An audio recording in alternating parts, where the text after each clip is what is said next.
Nasa Pilipinas muli ang international singing sensation na si Charisse at kapansin-pansin ang kanyang bagong look.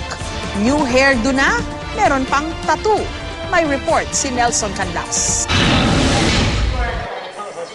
Malaki ang ipinagbago ni Charisse nang dumating siya kahapon. Galing si Charisse sa Indonesia na kabilang sa mga lugar na kanyang pinuntahan para sa kanyang Asian concert tour. Kung dati typical icon ang dating niya, ngayon mas maikli at ash brown na ang kulay ng kanyang buhok.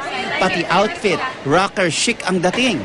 This is my new look and I know that a lot of people will react about it and of course some negative.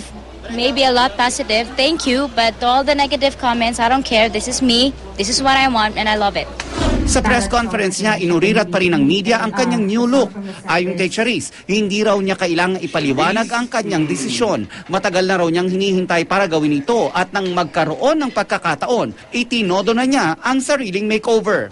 And I want to thank all the people who actually understand me, because this is actually a pretty huge step for me, and I love it because this is me, this is who I am, and I just don't want to stay a person that I don't like. And what I'm becoming right now is the one that I totally love, and I hope everybody understands that.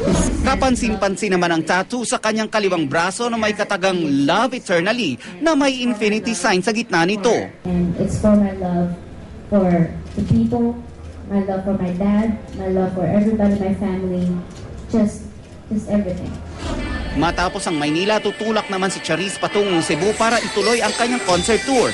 Matapos nito, Japan, Hong Kong at Korea naman ang kanyang pupuntahan.